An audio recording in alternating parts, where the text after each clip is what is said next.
Hello friends, welcome to SSC coaching centre. दोस्तों, आज के वीडियो में हम बात करेंगे ग्रुप डी लेवल के प्रश्नों की। ये सभी प्रश्न ग्रुप डी के एग्ज़ाम में पूछे गए हैं और ग्रुप डी पर ज़्यादा फोकस दिया जा रहा है। और मैं आपको एक चीज़ अच्छे से बता दूं, जो वीडियोस का टाइम पहले था सुबह का 11 बजे का, मतलब 11 AM, ठीक है। दूसरा हमारा टाइम था दोपहर के 3 बजे 3 PM, और तीसरा टाइम था रात को 8 बजे मतलब 8 PM। पहले हमारे 3 वीडियोस एक दिन में आते थे, लेकिन कुछ दिनों से नहीं आ पा रहे हैं। तो ये टाइम टेबल दोस्तों दोबारा से बना दिया गया है। आपको एक दिन में 3 वीडियो देखने को मिलेंगे, सुबह का 11 बजे भी, दोपहर के 3 बजे और रात को 8 बजे। एक दिन में 3 वीडियो प्रोवाइड करे जाएंगे आपके लिए, ताकि आपके एग्ज़ाम की तैयारी अच्छे से हो पाए और कम समय में हो पाए, क्योंकि ग्रुप डी पर ज़्यादा फोकस दिया जा रहा है। आप मेरी बात को समझ रहे हैं। अगर मैं इस पहले प्रश्न की ही बात करूं, ये जहां पर लिखा हुआ है, कुछ बच्चे ऐसे होंगे जो अब तक इसको करने में लग गए होंगे, ठीक है। तो जो लोग कर रहे हैं वो करिए, कमेंट बॉक्स में अपना आंसर कमेंट कर दीजिए कि सर आपसे पहले हमने कर लिया, ठीक है। कमेंट बॉक्स में अपना आंसर ज़रूर बताइएगा। समझ रहे हैं आप मेरी बात को, ज़रूर बताइएगा। लेकिन यहाँ पर तीनों वीडियोज़ आपको पर डे मिलेंगे, एक दिन में 3 वीडियो। टाइम टेबल मैं आपको बता दे रहा हूँ, ठीक है। जैसे पहले मिलते थे 3 वीडियो, अब फिर से वैसे ही मिलेंगे। अब देखिए यहाँ पर जो सीरीज है, यहाँ पर कह रहा है कि श्रृंखला में अगली संख्या क्या होगी, यहाँ पर कौन सी संख्या आएगी। अगर मैं सीरीज को देखूँ, 1 के बाद 3 हुआ, फिर 4, फिर 5, फिर 7, फिर 9, फिर 10, फिर क्वेश्चन मार्क। अब देखिए क्वेश्चन मार्क वाली जगह पर क्या आएगा ये आपको बता देना है। तो देखिए मैं क्या करूं, अगर मैं 1 में 2 जोड़ूं तो 3, 3 में 1 जोड़ूं 4, फिर 1 जोड़ूं, फिर 2 जोड़ूं, फिर 2 जोड़ूं, फिर 1 जोड़ूं, तो ऐसे तो सीरीज बनेगी नहीं।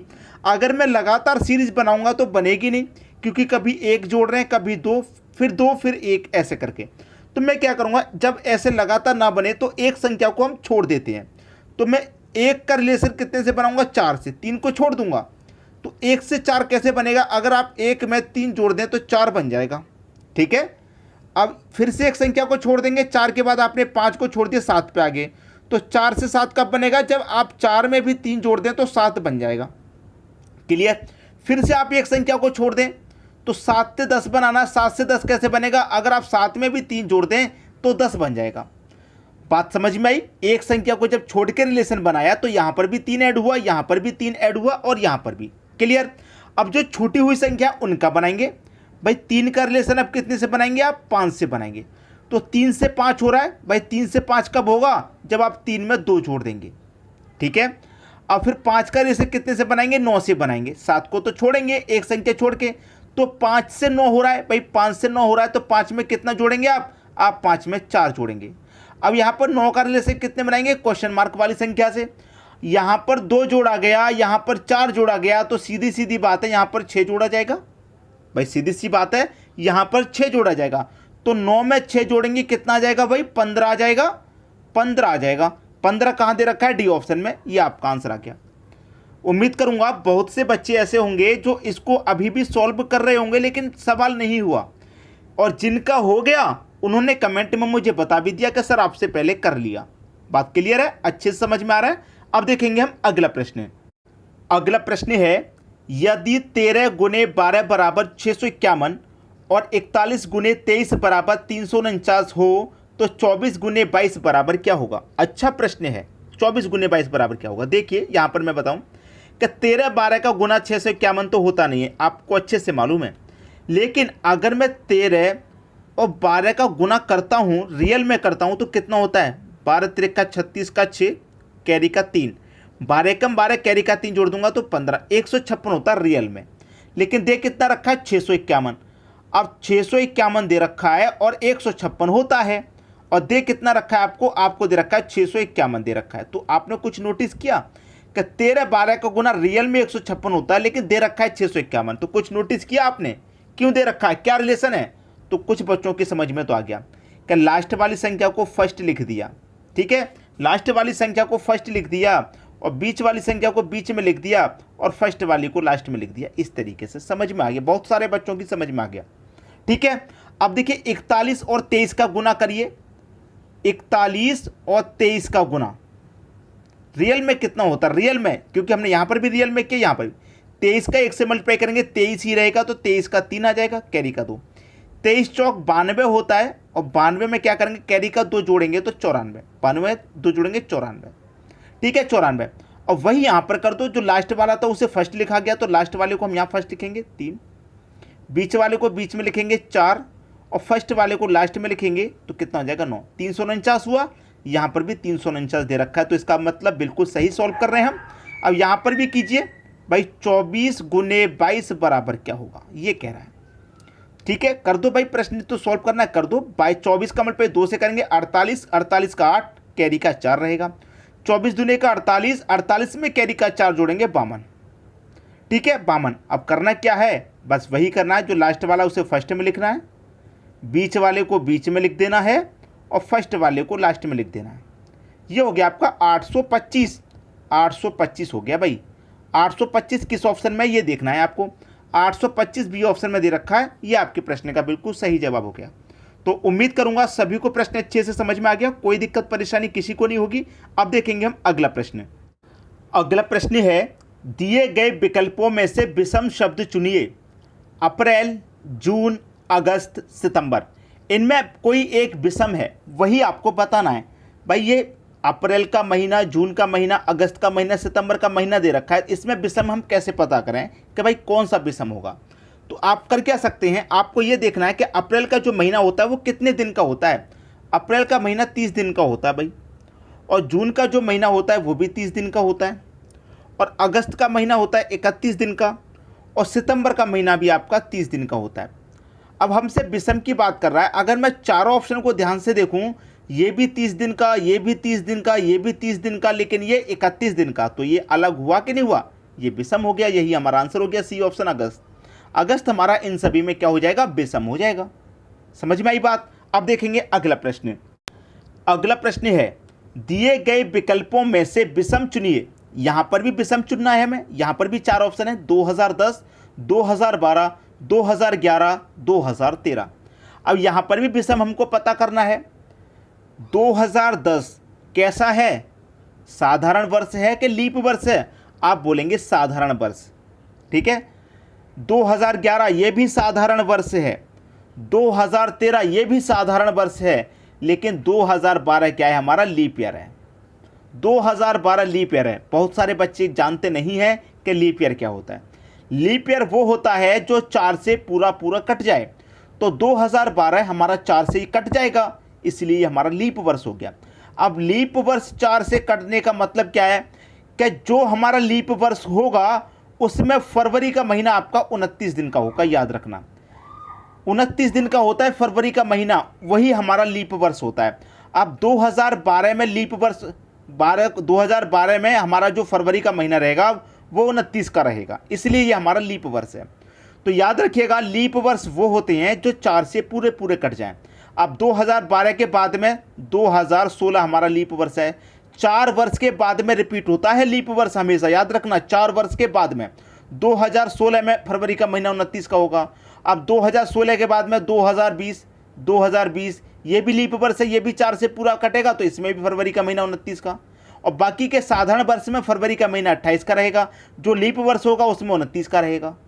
ठीक है, समझ में आई बात। अब देखेंगे अगला प्रश्न।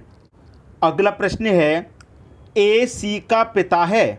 बहुत ही बढ़िया प्रश्न है दोस्तों, कि जो हमारा ए है वो कौन है, सी का पिता। सी का पिता है ए, मैंने लिख दिया बिल्कुल सिंपल भाषा में, ए सी का पिता है। अब ये हमारा मेल है, पिता है, तो इसे हम प्लस से डिनोट कर देते हैं। अगर माता होती फीमेल तो माइनस से डिनोट कर देते हैं समझने के लिए, ठीक है। ए सी का पिता है, डी बी का बेटा है, तो यहाँ पर डी और बी अभी तक नहीं है तो इसे छोड़ते हैं, बाद में लेंगे। ई ए का भाई है, जो ई है वो ए का भाई है, तो ए का भाई है दोस्तों ई। कौन है, ए का भाई, ठीक है। ए का भाई, ई का भाई ई है, ई ए का भाई है, ई ए का भाई है, यहाँ तक क्लियर है। सी डी की बहन है, जो सी है वो डी की बहन है दोस्तों, ये जो सी है ये डी की बहन है, डी की बहन, ये जो सी है वो डी की बहन है। अब देखिए सी का पिता ए है तो डी का पिता भी एक हो जाएगा, क्योंकि ये दोनों आपस में कौन है, भाई बहन है। ठीक है। अब यहाँ पर एक और बात कही गई थी पहले कि जो डी है वो बी का बेटा है। ये जो डी है दोस्तों ये बी का बेटा है। किसका बेटा है? बी का बेटा है, बी का बेटा। अब मैंने आपको एक चीज़ अच्छे से समझाई थी कि सी का ये पिता है, तो मैंने क्या किया, प्लस से डिनोट कर दिया क्योंकि मेल है। अब जब ये दोनों भाई बहन हैं, ठीक है, जब ये दोनों भाई बहन हैं तो सी का पिता है तो ये डी का भी होगा, और जब बी का बेटा डी है तो बी की बेटी सी भी होगी। क्लियर है? क्योंकि दोनों आपस में भाई बहन हैं। तो इसका मतलब ये पिता है तो ये कौन है? इनकी माँ है कि नहीं है? डी की माँ और ये सी की माँ है कि नहीं? माइनस से डिनोट कर दो। अब कह रहा है कि बी का ई से क्या रिश्ता है, इस बी का इस ई से क्या रिश्ता है? इन दोनों का रिश्ता पूछ रहा है भाई, इन दोनों का, ठीक है, इन दोनों का रिश्ता पूछ रहा है। बता देंगे आप अच्छे से, क्लियर, आसानी से बता सकते हैं आप। देखिए ये फीमेल है, अब ए और ई दोनों क्या आपस में भाई, ठीक है, ए और ई आपस में भाई हैं, ठीक है, और ए की पत्नी ये होगी कि नहीं होगी? जब सी का पिता ए है और डी का पिता ए है, डी की माँ बी है और सी की माँ बी है, तो ये आपस में ए और बी कौन हुए? पति पत्नी हुए कि नहीं हुए? पति पत्नी हुए कि नहीं हुए? बताइए, हुए। अब ए की पत्नी बी है और ई आपका ए का भाई है, तो भाई की पत्नी कौन लगेगी? भाई ई का भाई ए है और ए की पत्नी बी है, तो ई का रिलेशन और बी का पूछ रहा है, तो भाई भाई की पत्नी कौन लगेगी? ई की भाभी लगेगी, नहीं लगेगी? भाभी लगेगी भाई। क्लियर? तो बी का ई से क्या रिश्ता है? ये जो बी है ये ई की कौन लगेगी? भाभी लगेगी। डी ऑप्शन सही हो गया। समझ में आया प्रश्न? अच्छे से बारीकी से समझाऊंगा क्योंकि बार बार नहीं पढ़े जाते ये सब चीज़ें, बार बार नहीं पढ़े जाते, रोज रोज नहीं पढ़ने बैठोगे। आज पढ़ने बैठे हो तो आज ही समझ में आना चाहिए अच्छे से। क्लियर है? अब देखेंगे अगला प्रश्न। अगला प्रश्न है, यदि एक साधारण वर्ष में 17 जनवरी को सोमवार पड़ता है तो उसी वर्ष में 29 जून को कौन सा दिन पड़ेगा? साधारण वर्ष है और बात कर रहा है जनवरी की। जनवरी के बाद आएगा दोस्तों फरवरी, फिर मार्च, फिर अप्रैल, अप्रैल के बाद मई, मई के बाद जून आएगा, और जून तक की इसने बात कही है। तो देखिए जनवरी का महीना कितने दिन का होता है भाई? 31 दिन का, और 17 जनवरी की बात कर रहा है तो 17 घटा देंगे, तो 31 में से 17 घट गया, 14 बचा। तो जनवरी के महीने में उसने क्या किया? 17 जनवरी की बात कर रहा है तो 17 दिन तो गुजर गए, बचे कितने? 14 दिन बचे ना, तो 14 दिन रखिए यहाँ पर। उसके बाद में फरवरी का महीना कितना रहेगा? साधारण वर्ष है तो साधारण वर्ष में फरवरी का महीना 28 का रहेगा।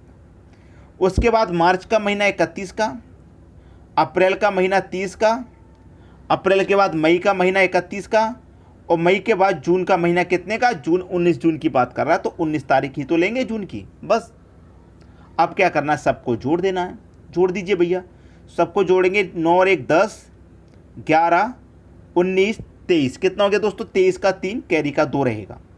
1 और 3 4, 4 और 3 7, 7 और 3 10, 10 और 2 12, 12 में जोड़ेंगे 13 और कैरी का 2 जोड़ेंगे तो 15, 153 हो गया। सभी का योग 153 हो गया। इसको क्या करेंगे? 7 से डिवाइड। बहुत सारे बच्चे पूछते हैं कमेंट में, सर 7 से ही क्यों डिवाइड करते हैं? 7 से इसलिए डिवाइड किया जाता है क्योंकि कोई भी जब दिन होता है हमारा रिपीट, वो 7 दिन के बाद होता है। एक हफ्ते में 7 दिन होते हैं और एक हफ्ते से ही डिवाइड किया जाता है, तो मैं इसे 7 से डिवाइड करूँगा, ठीक है। 7 से डिवाइड करूँगा, कितनी में जाएगा? 7 दूनी का 14, 1 बचेगा 13, 7 एकम 7, भाई कितना बचा शेष? 6 शेष बचा भाई, ठीक है। कितना शेष बचा? 6 शेष बचा। तो मेरा 17 जनवरी को कौन सा दिन था? सोमवार का दिन था। जो शेष बचता उतना जोड़ दो, 6 शेष बचा, 6 जोड़ दो, 1 2 3 4 5 6। सोमवार के बाद मंगलवार, बुधवार, गुरुवार, शुक्रवार, शनिवार, अब कौन सा दिन आया? फिर लास्ट में रविवार। तो भाई कौन सा दिन पड़ेगा? 19 जून को। 19 जून को कौन सा दिन पड़ेगा भाई? रविवार का दिन पड़ेगा। पहला ऑप्शन बिल्कुल सही। उम्मीद करूंगा अच्छे से समझ में आ रहा है सभी को, किसी भी बच्चे को कोई दिक्कत परेशानी नहीं होगी। ठीक है दोस्तों, वीडियो देखने के लिए आपका बहुत बहुत धन्यवाद।